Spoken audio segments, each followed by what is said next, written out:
So number 4, high performance procedures are critical to having a team that performs at a high level.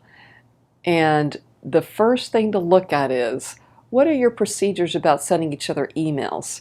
A lot of us work on mobile phones these days, and it's important. The subject line can either make or break productivity already. And what do I mean by that?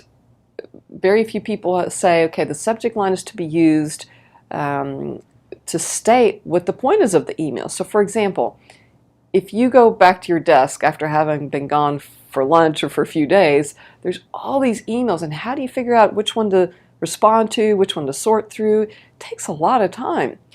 If as a company you have a policy that says put REQ, like request by such and such date, then people know, oh, this requires action, and it requires my action, and it'll say by when.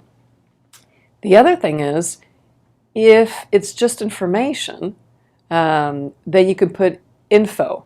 So it might be a policy, it might be something, a research project, and then someone knows at their own convenience. But the other thing is, you could have something that's logistics. For example, see you at 9 o'clock.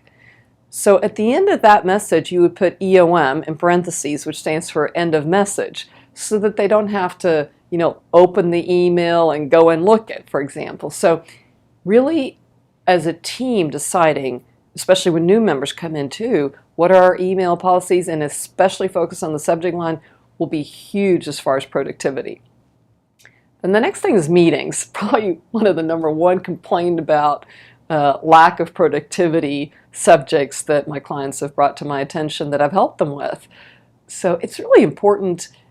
Step number 1, I said, know your end in mind when you're recruiting someone. Well, know the end in mind when you're calling a meeting. So in your company, think about what meetings are necessary and why are you having a meeting? Can preparation be done up front?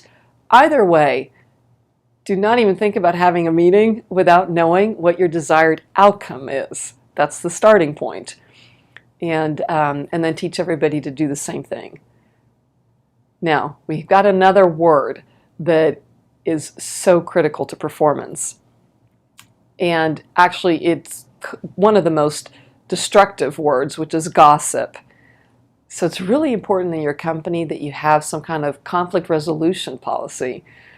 When there's teams involved, guaranteed there'll be conflict. We have different beliefs, different personalities.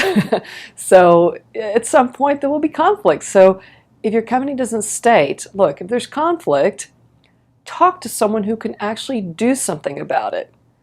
And if you don't do that, then it's defined as gossip. And we don't tolerate gossip because it destroys performance and cultures. So it's really important that you're clear that to people, that are on your team, what do I do if there's conflict? And, I want to contribute to the company, not destroy the company. Well, go talk to your boss or go talk to someone who can do something about it.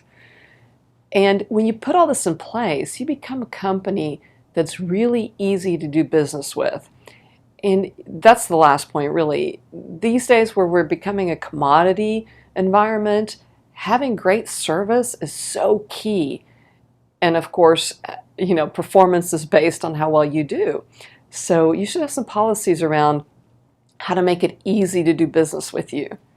Refunds, no questions asked would be an example. So just think about all those things. And again, the desired outcome on what I'm talking about is high performance.